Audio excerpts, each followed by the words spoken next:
Hi, എല്ലാവർക്കും നമസ്കാരം. ഇന്ന് നമ്മൾ കപ്പ പുഴുങ്ങാൻ പോവാം.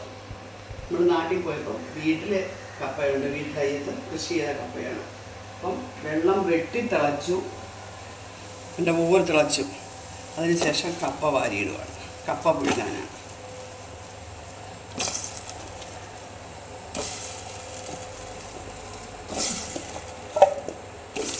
നല്ലപോലെ വേവുന്ന കപ്പയാണ്, പെട്ടെന്ന് വേവും.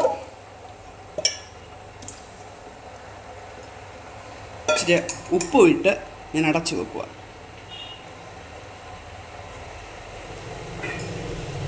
അടച്ചു. അപ്പോൾ ഇതിനൊരു സമ്മന്തി വേണം. കപ്പയ്ക്ക് ചമ്മന്തി വേണം. ഞാൻ വെളിച്ചെണ്ണ ഒഴിക്കുക.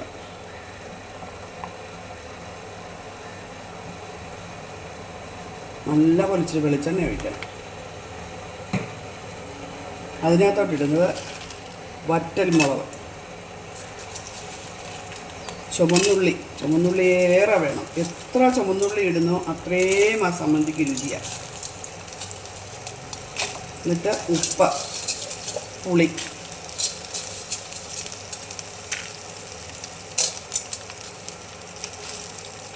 ഉണ്ടോ, അതിനി നമ്മൾ ഒന്ന് വാട്ടണം.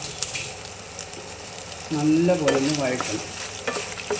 ചുമന്നുള്ളി, കുഞ്ഞുള്ളിയാണ്, ചെറിയ ഉള്ളി, അതാണ് നമുക്ക് ഇതിനകത്തിൽ ഏറ്റവും വലിയ ആവശ്യമുള്ളത്.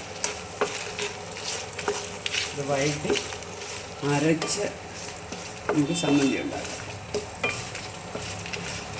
നല്ലപോലെ മൂത്തിട്ടുണ്ട്. ഇനി അത് കോരി അരയ്ക്കാൻ പോവാം. എണ്ണ അവിടെ കിടന്നോട്ട് അതിനകത്തോട്ട് നമുക്ക് കൊണ്ട് എടുക്കാം.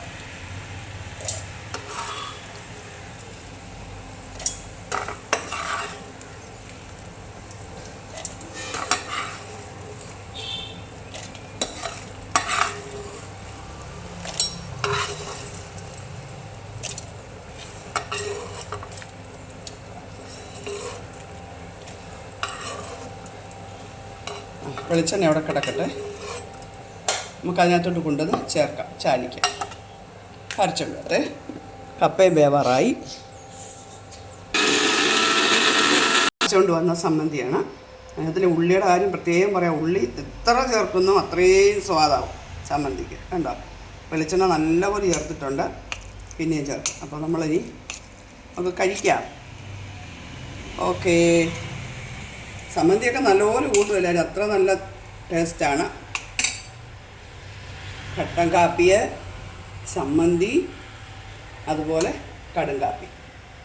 ഓക്കെ, നല്ല കോമ്പിനേഷൻ അല്ലേ? ഹായ്, കഴിക്കാം നമുക്ക്. ഓക്കേ.